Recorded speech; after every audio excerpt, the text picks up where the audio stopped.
By the time the blood reached the cuff of my shirt, my father's heart had already stopped once. A cardiac nurse shoved me away from the bed as two doctors leaned over him. "Mr. Cole, step outside. Now. That's my father, and we're trying to keep him alive."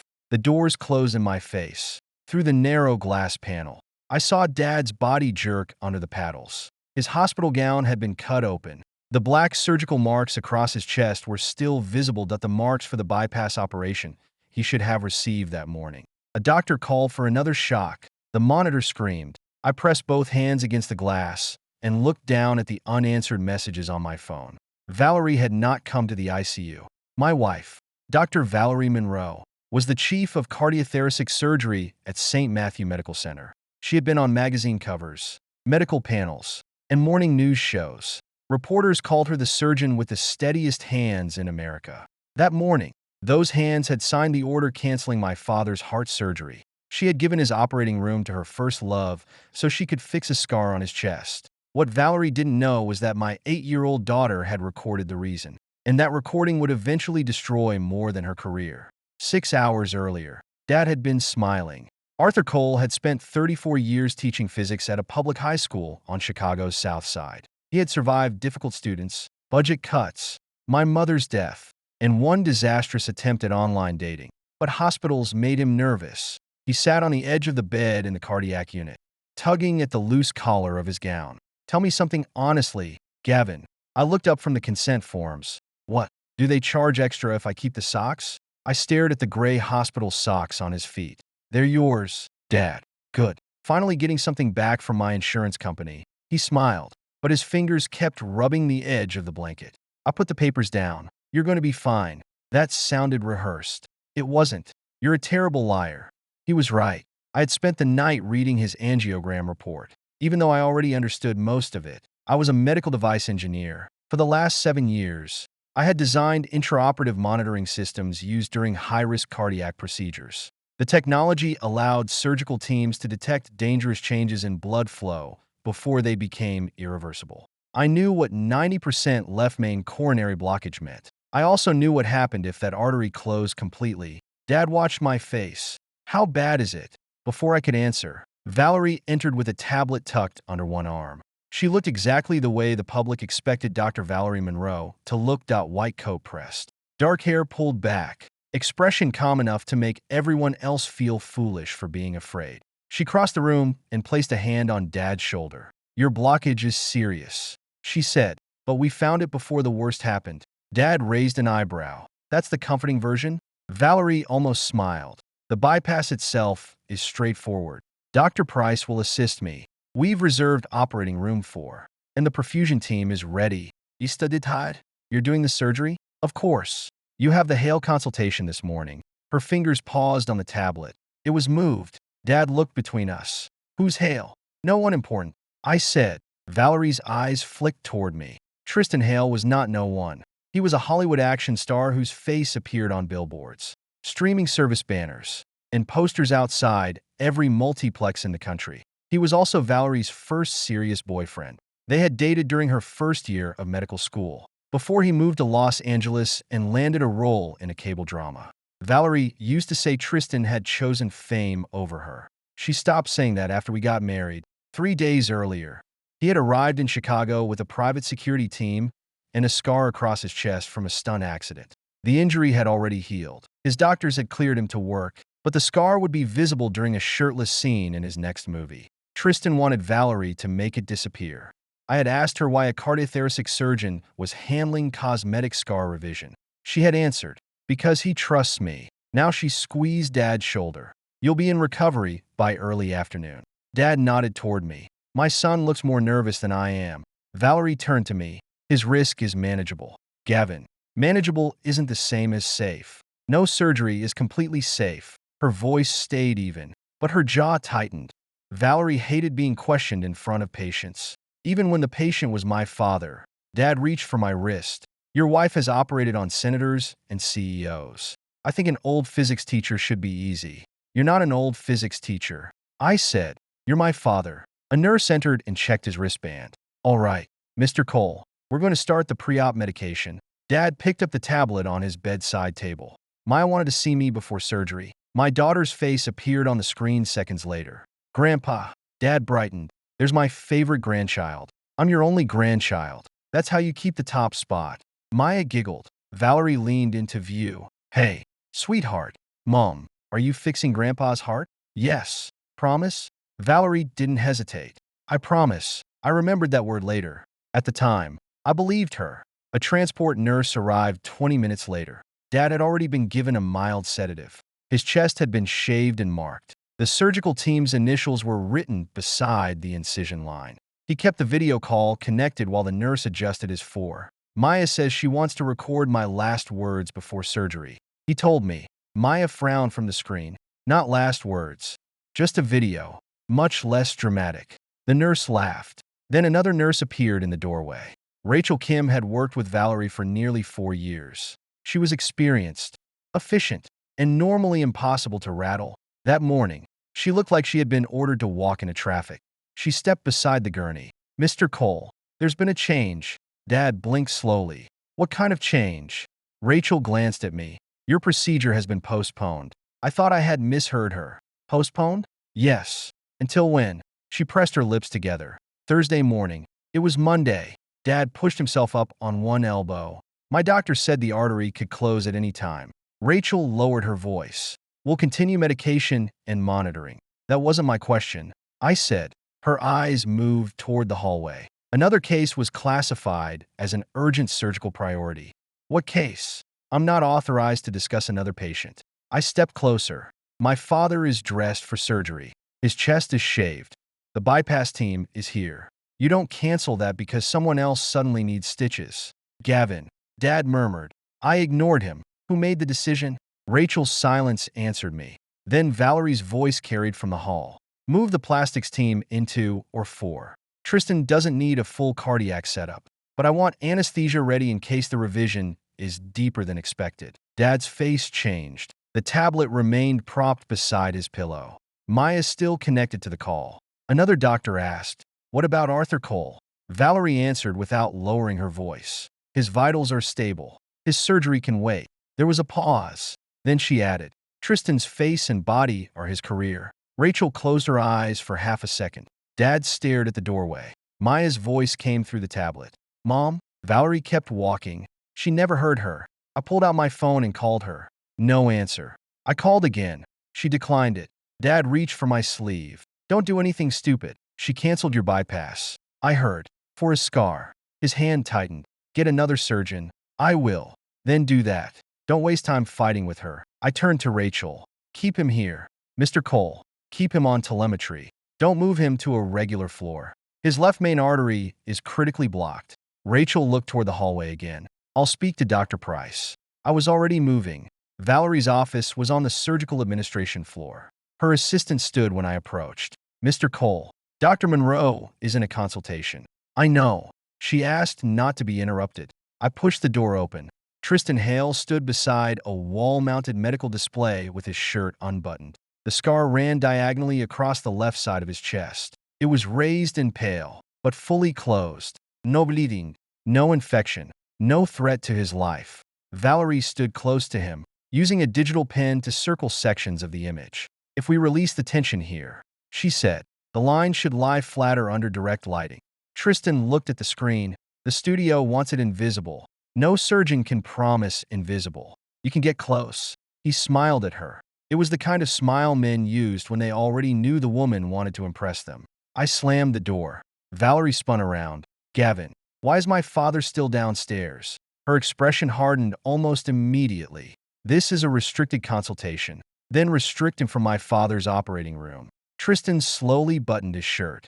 Valerie placed the digital pen on her desk. Arthur is hemodynamically stable. You said his blockage could close without warning. It can. That doesn't mean it will. You canceled an urgent bypass for a cosmetic procedure. Tristan's case is more complicated than you understand. I pointed at his chest. He has a healed scar. Tristan gave a short laugh. You say that because your career doesn't depend on how you look with your shirt off. I stepped toward him. Valerie immediately moved between us. Don't. I stared over her shoulder. My father could die. Tristan's smile faded, but not from guilt. Your father is being asked to wait 3 days. A lot can happen in 3 days, and one scar can cost a studio $100 million. I looked at Valerie, waiting for her to tell him to shut up. She didn't. Instead, she folded her arms. Tristan's foundation is considering a $5 million donation to St. Matthew. For a moment, I couldn't speak. Then I laughed once. That's your medical justification? The donation could fund the new cardiac wing. So you're selling surgery slots now? Her eyes narrowed. Watch what you say. You took a man with a critical coronary blockage off the table because your ex-boyfriend has a filming deadline. This is not about our history. Then why are you the one doing it? Because I'm the best person for the procedure. You're a heart surgeon. I'm trained in complex chest reconstruction. Tristan adjusted his cuff and checked his watch. I'm due at a studio call in 40 minutes. I turned on him. Then leave. Valerie's voice sharpened. Gavin, enough. No, not enough. My father is downstairs wearing surgical markings while you discuss camera angles with a movie star. She stepped closer, her face tense but controlled. You are thinking emotionally. He's my father, and I'm responsible for an entire department. You're responsible for the patient you promised to operate on. Arthur can be managed medically for 72 hours. Can be. His vitals are stable. I leaned toward her. If his artery closes tonight, will you still call this good management? Something flickered in her eyes. Fear. Maybe. But ambition covered it quickly. This decision is final. I stared at the woman I had supported through medical school. I had paid our rent while she studied. I had taken contract work at night to cover her exam fees. When she built her private heart center, I had licensed my monitoring system to St. Matthew for a fraction of its commercial value because she said the hospital needed every dollar for patient care. Now she was standing between my father and an operating room. Protecting the man she claimed no longer mattered. I said quietly, if anything happens to him, this is on you. Valerie's mouth tightened. Don't threaten me in my hospital. Your hospital? Tristan glanced between us, almost entertained. Valerie opened the door. Go back downstairs. I'll check on Arthur after Tristan's procedure. I didn't move. She lowered her voice. You're embarrassing yourself. I looked at Tristan, then at her. No, Valerie. You just haven't realized which one of us should be embarrassed. I went back to the cardiac unit and demanded another surgeon. Dr. Samuel Price met me near the nurses' station. I'm trying to reassemble a team, he said, but OR4 was reassigned, and 2 members of perfusion were sent to another case. How long? I don't know. His artery doesn't care about the schedule. I understand. No, you don't. My wife did this. Dr. Price looked away. That told me enough. Dad had been returned to a regular cardiac room. I found him lying back against the pillow, the tablet beside him. You look angry, he said. I'm getting another surgeon. Good. I'm also going to destroy Tristan Hale. Dad sighed. One crisis at a time. I pulled a chair closer. Are you in pain? No. Nausea? No. Pressure? A little. I stood. His hand shot out and grabbed my wrist. Sit down. Dad. Sit. I did. He took a breath and forced a smile. Remember when you were 12 and tried to fix the lawnmower? You told me I'd wired the ignition backward. You had. It still started. It started in reverse. Despite everything, I almost smiled. His fingers suddenly tightened around my wrist. The color drained from his face. Dad? He pressed his other hand against his chest. The monitor changed rhythm. Fast, uneven, then violently wrong. I hit the call button. Chest pain. Dad gasped. Nurses rushed in. Rachel pushed past me and grabbed the oxygen mask. Mr. Cole, stay with me. Dad's body jerked. The monitor alarm became a continuous scream. Code blue. Rachel shouted. Hands dragged me away from the bed. I fought them. That's my father. A doctor climbed onto the mattress and began compressions. Rachel looked at me, horror written across her face. Get him out.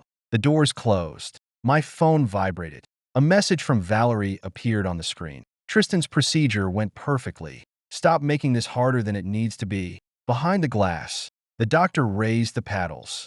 Clear. Dad's body lifted from the bed. And for the first time in 6 years of marriage, I looked at my wife's name and felt nothing but hatred. Dad's heart started beating again after the second shock. That was the good news. The bad news took 3 doctors, 2 scans, and nearly 4 hours to explain. Dr. Samuel Price met me outside the cardiac ICU.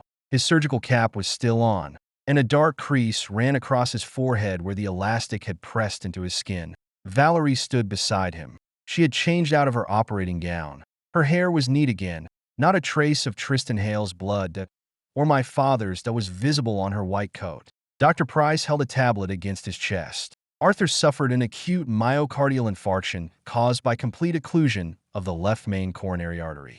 I stared at him. How much damage? He glanced at Valerie before answering. Significant. That's not a number. His ejection fraction has dropped below 25%. My mouth went dry. That morning, Dad's heart had been pumping normally. Dr. Price continued. We restored blood flow with an emergency catheter procedure. But the muscle damage has changed the surgical risk. The bypass we planned this morning would have been difficult, but routine for this team. And now, his grip tightened around the tablet. Now we need to stabilize him before we attempt anything definitive. He may require temporary mechanical support, possibly a ventricular assist device. For how long? We don't know. Will his heart recover? Dr. Price hesitated.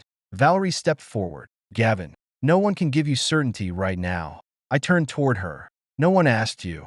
Her eyes narrowed. Dr. Price cleared his throat. We'll repeat imaging after the medications have had time to work. The next 12 hours are critical. I looked through the glass at Dad. He lay under a thin blanket with tubes running from both arms. A ventilator covered part of his face. The man who had joked about stealing hospital socks now looked smaller than the mattress beneath him. I faced Dr. Price again. If the bypass had happened this morning, would he be like this? Valerie answered before he could. That question is speculative. Dr. Price shifted his weight. I kept my eyes on him. Would he? He exhaled slowly. Operating before the infarction would have offered a substantially better prognosis. Valerie's head snapped toward him. Samuel. He looked at her. What? He asked a direct question. You cannot establish that the event was preventable. I didn't say it was guaranteed to be preventable. You implied it. I stepped between them. My father had a dangerous blockage. His surgery was canceled. His artery closed hours later. Stop pretending those facts are unrelated.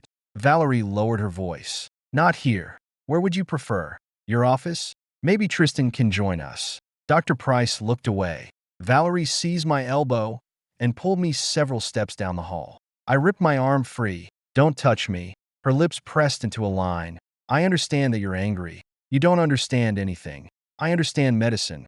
Then you understood exactly what could happen. Her eyes flickered toward the ICU doors. Arthur was stable when I made the decision.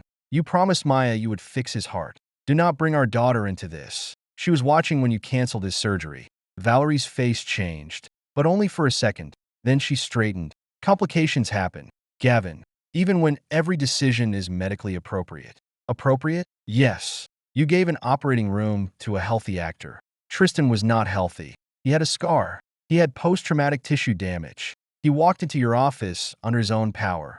You're reducing a complex case to make me sound reckless. You don't need my help. Her nostrils flared. You're grieving, and you need someone to blame. He isn't dead. The words hit her harder than I expected. Valerie's mouth opened, then closed. That isn't what I meant. It's exactly what you meant. You're already preparing the speech you'll give if he dies. She stepped closer. I've spent my entire career saving patients no one else could save. And today you nearly killed one because a movie star had a deadline. Her voice dropped to a whisper. Be careful. Is that a threat? It's advice. You're emotional, exhausted, and speaking publicly in a hospital. If you interfere with Arthur's treatment, security will remove you. I stared at her. You'd have your husband thrown out while his father is in intensive care? I'll do whatever protects the patient. I laughed. The sound made her flinch. You lost the right to say that. She walked away without answering. I stayed beside Dad for the next 3 hours. At 9 that night, the ventilator was removed. He opened his eyes but couldn't speak above a whisper. I leaned close. I'm here. His gaze moved over my face. Did I ruin your shirt? I looked at the blood dried across my cuff. Yeah, you owe me $50. His mouth twitched. Then pain tightened his expression. What happened? You had a heart attack. I figured. They opened the artery temporarily. They need your heart stronger before surgery. He watched me for several seconds. How bad? I wanted to lie. Dad raised one finger. Don't. I swallowed. Bad. He closed his eyes. Valerie? She knows. That wasn't what I asked. I said nothing. Dad's eyes opened again. Don't let anger make you stupid. She caused this. She made a choice that destroyed your heart. His hand shifted against the blanket, searching for mine. I took it carefully, then make better choices than she did. He whispered. A nurse entered to check his medication. I stepped into the hall. Rachel Kim was waiting near the vending machines. She had removed her badge from the front of her uniform and clipped it inside her pocket. Mr. Cole, Gavin. She glanced toward the nurse's station. Can we talk somewhere private? I followed her into an empty family consultation room. She closed the door but didn't sit. Her hands trembled as she unfolded a sheet of paper. I printed this before the system updated. She placed it in front of me. It was the morning's surgical schedule. Arthur Cole was listed in operating room 4 at 8:30. Marked urgent cab that left main disease. Below his name were Valerie's electronic approval and the names of the full surgical team. Rachel produced a second page. The revised schedule showed Tristan Hale in the same operating room.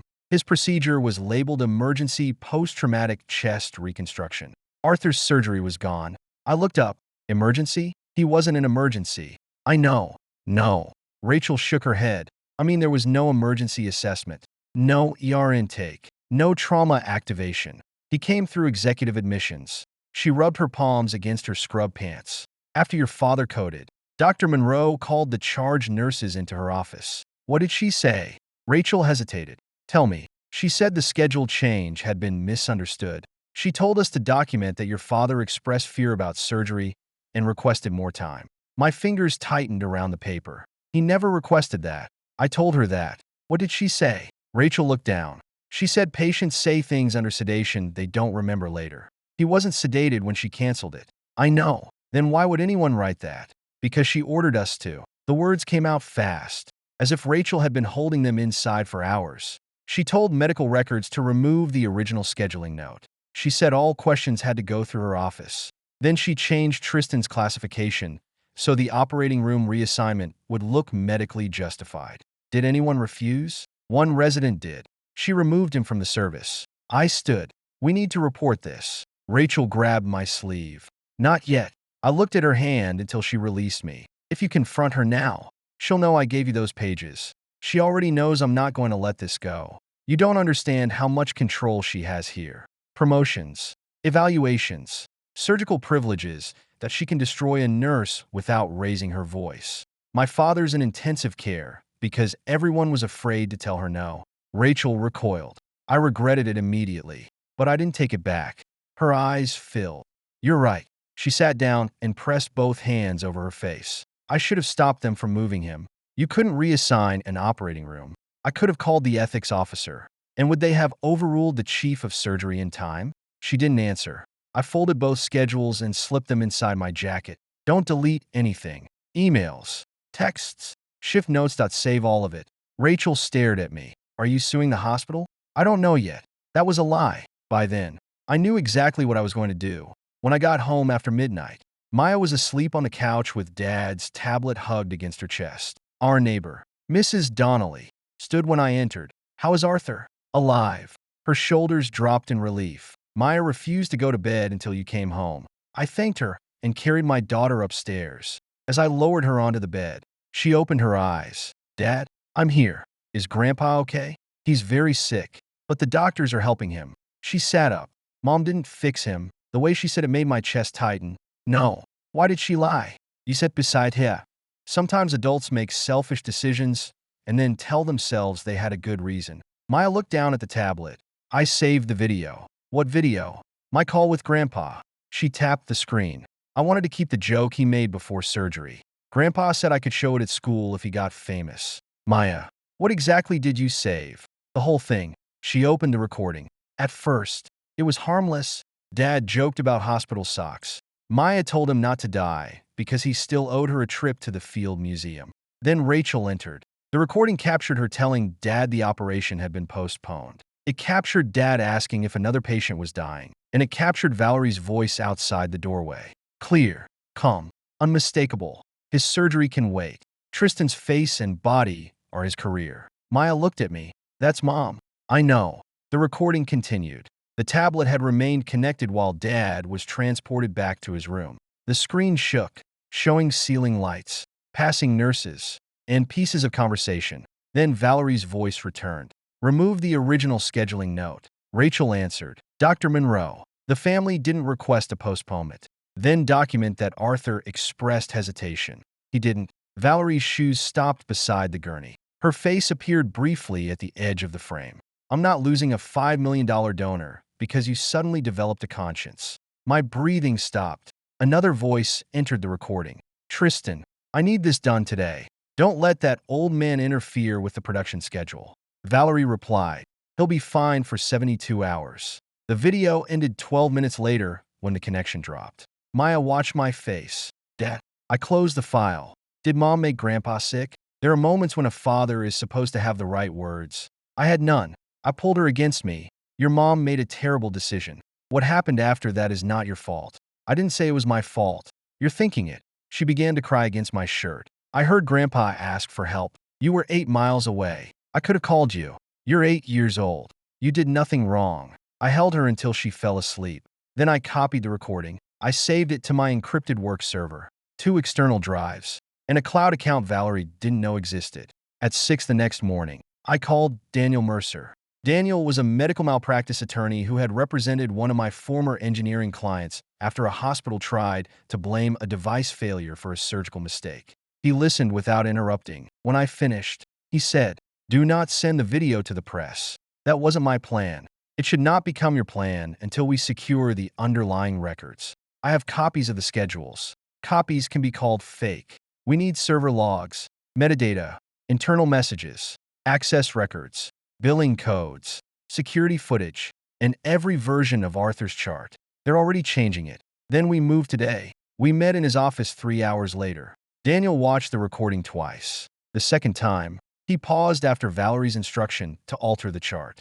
This is no longer just malpractice. What is it? Potential falsification of medical records, fraudulent coding, obstruction, depending on what they do next. He removed his glasses. Your wife knows hospital systems. If she realizes this recording exists, she'll pressure staff and coordinate the story. She may already suspect something. Have you confronted her with specific details? No. Good. Keep it that way. Daniel filed an emergency petition for evidence preservation before noon. It covered Arthur's complete medical record, audit trails, surgical schedules, staff communications, executive admissions, operating room access logs, and all billing records related to Tristan's procedure. Then I called my company's general counsel. St. Matthew had used my intraoperative monitoring platform for 4 years under a deeply discounted license. I had offered the deal because Valerie said lower equipment costs would let the hospital treat more uninsured patients. The contract contained a patient safety clause. If the system was used in connection with falsified reporting or concealed clinical violations, I could terminate the discount immediately. I signed the notice. Valerie came home just after 8 that evening. She threw the document onto the kitchen counter. What the hell is this? I looked up from the divorce petition Daniel had recommended I prepare. You can read. You're canceling St. Matthew's license? The reduced rate license. Our entire expansion budget is built around that agreement. Then renegotiate at market price. Her hand struck the counter. That could cost the hospital millions. Tristan's donating 5. You'll be fine. Her face tightened. This is revenge. No. Revenge would be releasing the video tonight. Valerie went still. Her fingers slowly lifted from the counter. What video? I said nothing. She studied my face. Gavin, people record fragments all the time. Conversations get taken out of context. I never said it was a conversation. A trace of color left her cheeks. She recovered quickly. You're exhausted. I slid the divorce papers across the counter. She looked down. For the first time since I had known her, Valerie's hands were not steady. You're divorcing me? Yes. Because of one scheduling adjustment? Because you gambled with my father's life and rewrote the chart after you lost. Her eyes snapped up. I did not rewrite anything. You should save that sentence for the medical board. She picked up the papers. You paid for my education because we were married. We weren't married when you started medical school. I gave up years of my life to build this career. So did I. You chose to support me. I chose to support a doctor who saved lives. I didn't choose to finance a woman who sells operating rooms to celebrities. Her jaw shook. You have no idea what it takes to run a department. I know what it took to build yours. She stared at me. I continued. I covered rent while you studied. I turned down a job in Boston because you needed to finish residency in Chicago. I licensed my system to your hospital for almost nothing. Every time you missed dinner, canceled a vacation, or forgot Maya's school event. I told myself it was because patients needed you. They did. My father needed you. She looked away. For 1 second, I thought she might apologize. Instead, she folded the divorce papers and pressed them against her chest. You are making the biggest mistake of your life. No, I made that 6 years ago. Valerie's face hardened. If you attack me publicly, the hospital will defend itself. Let it. They'll investigate Arthur's compliance, his medication history, his diet, every missed appointment. You're going to blame him? I'm telling you what the lawyers will do. What will you do? She met my eyes. For the first time, I saw no wife, no mother, and no surgeon, only a frightened woman protecting her position. I will tell the truth, she said. I almost admired how easily the lie came out. Then she picked up her coat and headed for the door. I called after her. Valerie. She stopped but didn't turn. The truth is already saved in 4 places. Her shoulders stiffened. After several seconds, she looked back at me. The fear disappeared from her face. Something colder replaced it. Then don't blame me, she said. When the public hears my side first. The door closed behind her. My phone rang less than a minute later. Daniel's name appeared on the screen. I answered. We have a problem, he said. What? St. Matthew just submitted a revised record to Arthur's insurer. I gripped the edge of the counter. What does it say? Daniel paused. It says your father voluntarily postponed surgery against medical advice. I looked at the door Valerie had just walked through. She wasn't preparing to defend herself. She had already started framing Dad. By 7 the next morning, my wife had turned my father's heart attack into a public relations campaign. Daniel called while I was sitting beside Dad's ICU bed. Turn on the news. I'm at the hospital. Use your phone. I opened a local news stream. Valerie stood behind a podium in the St. Matthew Medical Center auditorium. She wore her white coat, her department chief badge, and the expression she used whenever a patient's family needed to believe she was the smartest person in the room. Tristan Hale stood beside her in a dark suit. A reporter asked, Dr. Monroe, did you cancel Arthur Cole's cardiac bypass to perform a cosmetic procedure on Mr. Hale? Valerie lowered her eyes for 2 seconds before looking into the cameras. No. The lie came out clean. She continued. Mr. Cole's operation was postponed after he expressed hesitation about proceeding. His condition was stable, and the medical team determined that continued medication and observation were appropriate. Dad shifted weakly against the pillow. His voice was barely audible. I said no such thing. I know. On the screen, Valerie placed both hands on the podium. Unfortunately, Mr. Cole later experienced a cardiac event. That complication was tragic, but it cannot honestly be attributed to a medically justified scheduling adjustment. Another reporter raised her hand. Your husband claims Mr. Hale received priority because of a promised donation. My husband is under enormous emotional stress. Valerie's voice softened. Gavin and I have also been experiencing private marital difficulties. I believe his grief has become mixed with anger about our separation. I stared at the screen. She had filed no response to the divorce papers. We had not announced a separation, but Valerie had already written the version of our marriage she wanted the public to hear. Tristan leaned toward the microphone. Valerie saved me after a serious onset accident. What she did was reconstructive medicine, not vanity. A reporter asked, were you aware another patient's surgery had been delayed? Tristan shook his head. Absolutely not. I was told there was no conflict and no patient was at risk. His face was serious, but I remembered him smiling in Valerie's office. Your father is only being asked to wait a few days. The broadcast cut to a photograph of me taken at one of Valerie's hospital fundraisers. The caption read, Surgeon's husband accuses wife amid bitter marital split. Dad reached toward the remote. Turn it off. I did. He watched me carefully. You look too calm. I'm tired.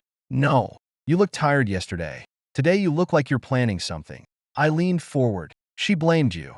I heard. She told the world you refused surgery. Dad took a slow breath. Then show them the recording. Not yet. His eyebrows lifted. Why not? Because right now she thinks the video only contains the scheduling conversation. You have her changing the chart. I also need the hospital's records to prove the recording matches the system activity. If I release it before Daniel finishes, Valerie will claim it was edited. Dad gave me a faint smile. You always did overbuild everything. I'm an engineer. You built a tree house with hurricane anchors. It was safe. It was in a basement. I almost laughed. Then his expression turned serious. Don't let this turn you into her. What does that mean? She decided the outcome justified what she did. Don't start believing the same thing. I'm not risking a patient. No, you're risking yourself. Before I could answer, someone knocked. Two hospital attorneys entered with a woman from patient relations. The older attorney introduced himself as Martin Graves. He sat without being invited and placed a folder on the table. We'd like to discuss a resolution that protects Mr. Cole and his family. I didn't touch the folder. What resolution? St. Matthew is prepared to cover all of Arthur's current and future cardiac care. Dad looked at me. Graves continued. The hospital would also provide a financial settlement of $3 million. And what do you want? His colleague slid a document toward me. Confidentiality. No public release of hospital materials, employee communications, or recordings made on hospital property. I looked at the signature line. You know about the video. Graves kept his expression neutral. We understand that a family video call may have captured incomplete conversations. Incomplete? Fragments can be misleading. Dad raised his head from the pillow. My surgery was canceled for an actor's scar. Which fragment changes that? The attorney turned toward him. Mr. Cole, no one is denying that your procedure was rescheduled. You're denying why. We're trying to ensure your care continues without a prolonged legal battle. I pushed the folder back. You submitted a false record to his insurer. Graves' face tightened. That characterization is disputed. The audit trail won't be. His eyes moved to me. You should understand that litigation opens every relevant issue. Medication compliance, diet, prior symptoms, delayed appointments. Dad stared at him. You're threatening to blame me for my own heart attack. I'm explaining the process. I stood and opened the door. Here's my process. Get out. The younger attorney rose. Mr. Cole, refusing a generous offer could be interpreted as evidence that your primary goal is reputational harm. My primary goal is making sure Valerie never chooses another donor over another patient. Graves gathered his papers. You should consider what public conflict will do to your daughter. That stopped me. He noticed. His mouth barely moved, but I saw the satisfaction in his eyes. I stepped closer. Mention my daughter again, and this conversation ends up in your deposition. The satisfaction disappeared. They left. Dad waited until the door closed. $3 million is a lot of money. They want to buy the right to call you a liar. I know. If you want me to take it, I want you to make sure they can't do this again. That afternoon, Daniel received the first set of preserved system records. He spread the printouts across his conference table. Valerie accessed Arthur's chart 11 minutes after his heart attack. I pointed at the timestamps. She was still with Tristan then. She used her administrative login from the executive surgical suite. Daniel tapped another page. She added patient uncertainty regarding surgery after the infarction. 23 minutes later, someone in medical records expanded it to patient requested postponement against medical advice. We don't know yet. What about the original schedule? Deleted from the visible system, but the server retained a snapshot. He turned his laptop toward me. Arthur's original urgent bypass appeared beside Tristan's later emergency classification. Daniel leaned back. This proves alteration. But there's more. He opened a folder containing older operating room records. Over the previous 3 years, Valerie had changed surgical priorities at least 14 times. A real estate billionaire received an elective valve procedure before a school custodian with worsening heart failure. A senator's private recovery room remained empty for 6 hours while an uninsured patient waited in the emergency department. A hedge fund manager's wife received chest wall reconstruction after a cosmetic complication. An older man's bypass was pushed to the following day. He suffered a stroke overnight. I stared at the names. This wasn't the first time. No. How many patients were hurt? We don't know yet. My phone vibrated. Rachel had sent one sentence. She's blaming the nurses. I'm ready to testify. Daniel read it over my shoulder. That may explain why she reached out. Rachel met us in a parking garage across from the hospital. She stayed in her car until Daniel showed her his identification. When she finally stepped out, she held a small envelope against her chest. Valerie called a department meeting this morning. She said, what did she tell them? That no nurse was authorized to cancel Arthur's surgery and that she only approved a temporary hold because the patient seemed uncertain. Her mouth twisted. Then she said someone may have misunderstood her instructions. She didn't use my name. She didn't have to. Rachel handed Daniel the envelope. Inside was a printed group message from Valerie. All staff, Must use the phrase patient requested delay in external or internal communications. Do not speculate regarding Mr. Hale's scheduling. Daniel looked at her. Can you verify this message came from her account? I still have it on my phone. You understand testifying could affect your employment. Rachel's eyes hardened. She already decided my career was acceptable collateral. I understood exactly what she meant. That evening, Tristan contacted me through his attorney. He wanted a private meeting. Daniel arranged it in a hotel conference room and sat in the adjoining suite.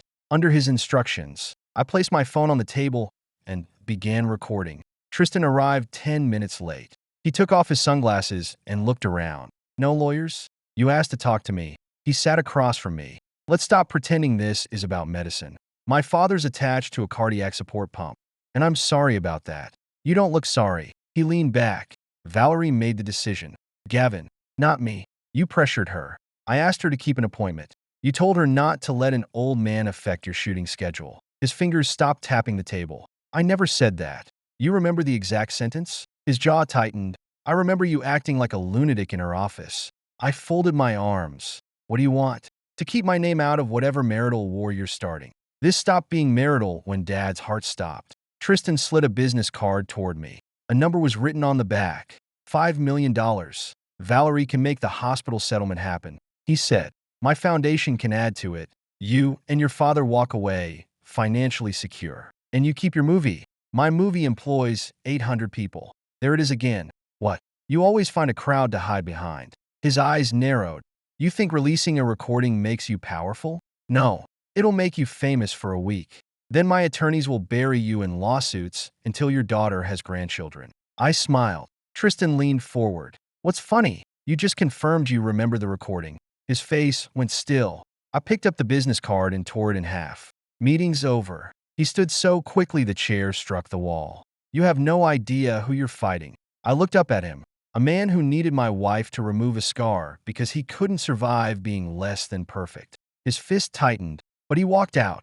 Valerie tried a different approach. She visited Dad after midnight. When she knew I had gone home to check on Maya, Rachel called me before Valerie reached the elevator. By the time I returned, Valerie was standing beside Dad's bed with a document in her hand. Dad's breathing was shallow, but his eyes were sharp. I said no, he told her. Valerie's voice trembled. This statement doesn't blame you. It only confirms you had concerns. I had concerns about dying. That's why I wanted the surgery. Arthur, please. This could destroy everything Gavin and I built. Dad looked at the paper, then at her. My son built you. Valerie flinched. Dad continued.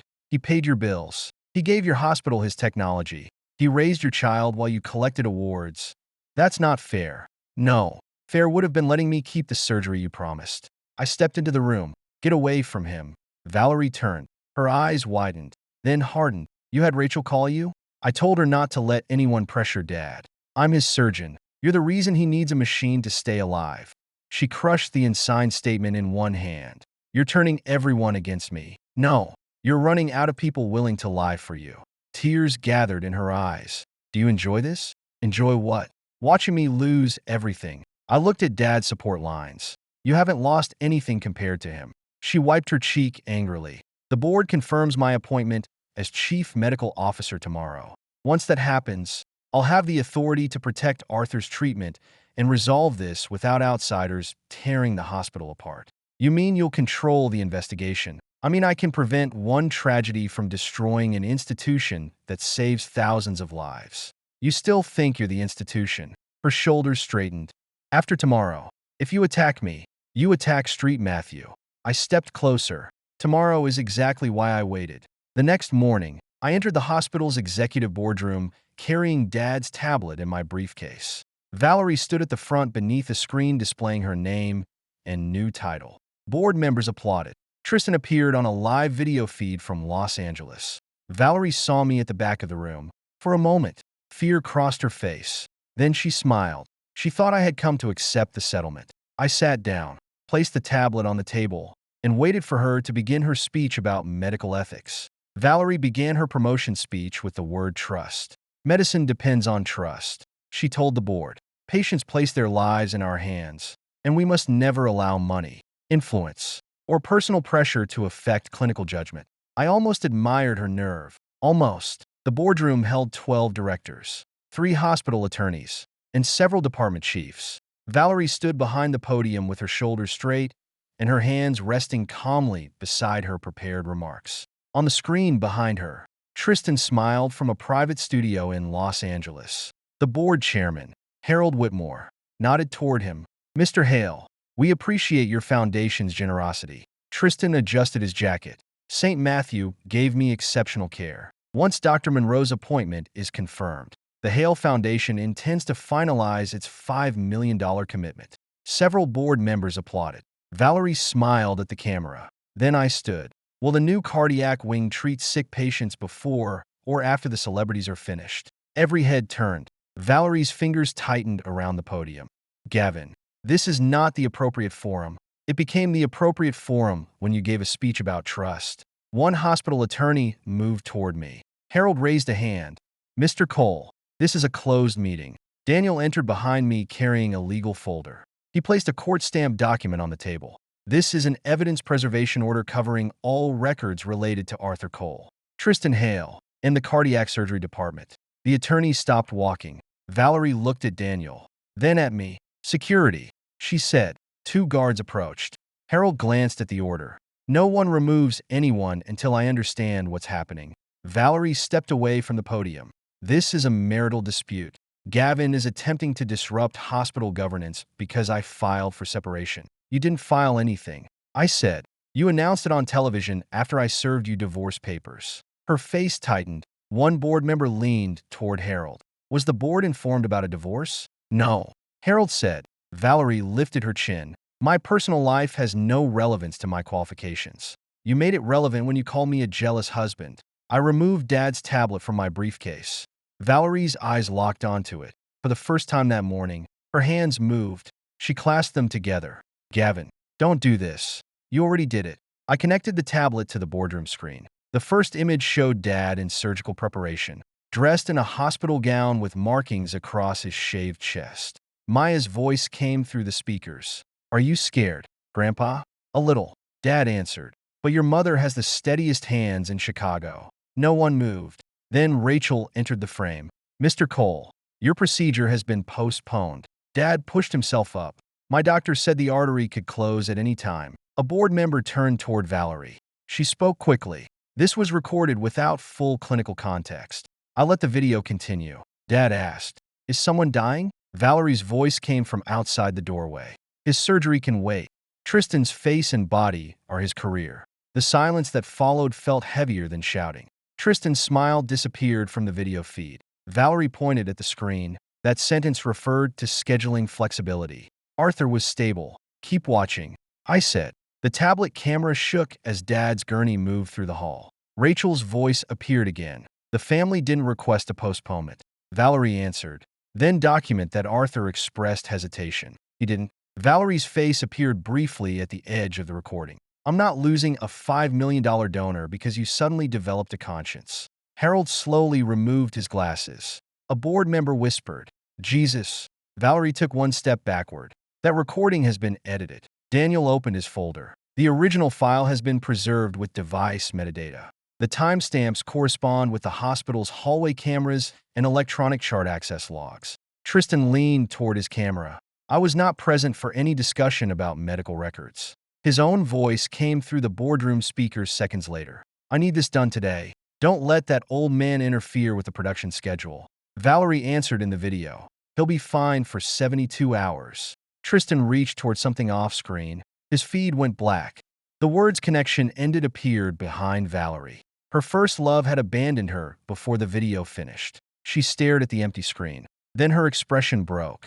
"Harold, I can explain." He looked at the hospital's general counsel. "Is Dr. Monroe currently able to access patient records?" "Yes." "Disable her credentials." Valerie's head snapped toward him. "You can't suspend me based on one family recording." Harold turned to security. "Collect her badge." One guard approached. Valerie covered her identification badge with one hand. "I am the chief of cardiothoracic surgery." "Not anymore," Harold said. "Effective immediately. You are suspended from all clinical and administrative duties pending investigation." The guard held out his hand. Valerie looked around the room, waiting for someone to defend her. No one did. She unclipped the badge and dropped it into his palm. Then she faced me. You planned this. No. My voice stayed calm. You planned it. I just saved the evidence. She lunged toward the tablet. The guards caught her before she reached me. Turn it off, she shouted. You have no right to humiliate me in front of my colleagues. I looked at her. You held a press conference to humiliate me while Dad was attached to a heart pump. Her anger vanished. For 1 second, she looked frightened. Then Daniel placed copies of the older scheduling records on the table. This incident may not be isolated. Harold picked up the first page. What is this? 14 surgical priority changes involving donors, public officials, celebrities, or private pay patients. Daniel said. Several were followed by donations, consulting payments, or media appearances connected to Dr. Monroe's department. Valerie shook her head rapidly. Those were clinical decisions. A school custodian's valve surgery was postponed for a hedge fund manager. Daniel said, the custodian suffered a stroke that night. I didn't cause that stroke. An uninsured patient waited for an ICU bed, while a private room was held empty for a senator. The senator required security. One patient died in the emergency department. Valerie looked toward the board. You all knew we made accommodations for major donors. Harold's face hardened. Do not include this board in your defense. But you accepted the money. The room erupted. 2 directors demanded counsel. Another ordered an independent outside investigation. The general counsel told everyone to stop speaking. Valerie laughed once, breathlessly. So that's it? You benefited from every donation. And now you're pretending I acted alone? No one answered her. That silence told me the investigation would reach beyond my wife. It did. Within 48 hours, the Illinois Medical Board issued an emergency suspension of Valerie's license. State investigators seized scheduling records. Federal agents requested billing files connected to Tristan's false emergency classification. Rachel testified. So did the resident Valerie had removed for objecting. Then more nurses came forward. They described Valerie ordering ordinary patients delayed for donors, changing diagnostic language to justify priority access, and directing staff to use identical explanations when families complained. Tristan released a statement claiming he had trusted Valerie's medical judgment and never understood the seriousness of Dad's condition. His publicist called him another victim of Dr. Monroe's manipulation. Daniel sent his attorney the hospital messages. One came from Tristan the night before his procedure. I don't care who has to move. Fix this before wardrobe tests. Valerie had replied. Already handled. You're first. His studio removed him from the film. The $5 million donation vanished. So did his endorsements. Valerie's picture disappeared from St. Matthew's website before the week ended. The hospital portraits that once called her a pioneer were replaced by a statement promising transparency and patient-centered reform. Dad eventually became stable enough for bypass surgery. Dr. Price performed it.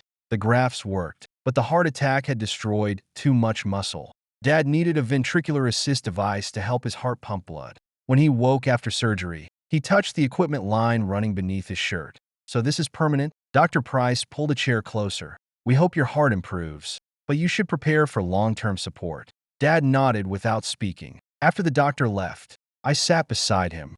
I should have moved you to another hospital the moment Valerie canceled.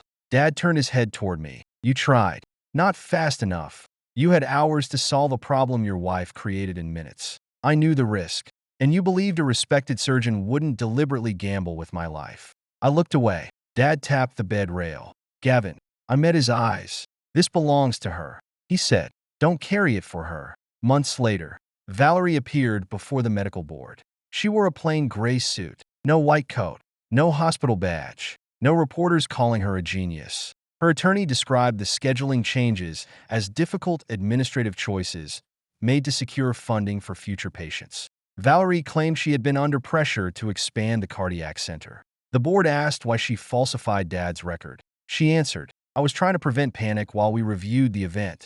Rachel sat behind Daniel and whispered, she still can't say she lied. The board permanently revoked Valerie's medical license. Criminal charges followed. Falsification of medical records, insurance fraud, obstruction, and conspiracy related to fraudulent emergency coding. The investigation into several hospital administrators continued. Outside the hearing room, Valerie caught up with me. Gavin. I kept walking. She grabbed my arm. I stopped and looked at her hand. She released me. Her hair was loose, and dark circles framed her eyes. I need you to listen. I listened for 6 years. Tears filled her eyes. I never wanted Arthur to get hurt. You accepted the possibility. I thought he could wait. You calculated that he could wait. I was trying to build something bigger than myself. You already had a department. We needed influence, publicity, donors. My father needed surgery. Her mouth trembled. One procedure could have funded hundreds of operations. So you chose which patient was expendable. I chose the option that could help the most people. No, you chose Tristan. She wiped her cheek. I loved you. You loved what I provided. That's not true. I paid your way through medical school. I gave you my technology. I raised Maya while you built your reputation. And the one time my family needed you, you traded Dad's heart for your first love's chest. She covered her mouth and began crying. For years, that would have broken me. Now I felt nothing. She whispered, I've lost everything. I shook my head. Dad lost the ability to live without a machine. You lost a title you used to hurt people. The elevator doors opened. Before I stepped inside, Valerie asked, Is there any chance you'll forgive me? I looked at her one last time. You canceled more than an appointment. You took my father's heart and used it to buy your first love a prettier body. The doors closed between us. Our divorce was finalized 3 months later. Because of our prenuptial agreement, Valerie received no ownership in my monitoring technology. St. Matthew renegotiated the license at full commercial value. I directed part of the revenue into the Arthur Cole Patient Safety Foundation. Dad helped write its first policy from home. The foundation paid for independent surgical scheduling audits and legal support for families who suspected medical records had been altered. One evening, Maya sat beside him working on a science project. Dad's cardiac assist controller rested against his side. Every few minutes, I caught myself watching its lights. Maya held up a model heart. Grandpa, does this look right? Dad examined it. The left ventricle is too small. She frowned. It's made of clay. Physics does not respect excuses. She rolled her eyes and added more clay. Dad looked at me. You didn't save the heart I had. The words struck deeper than he intended. I lowered my eyes. Then he continued, but you may have saved the next one. Valerie had once been famous for having the steadiest hands in medicine. In the end, it wasn't a surgical mistake that ruined her. It was the moment those hands reached for my father's chart and tried to rewrite the truth.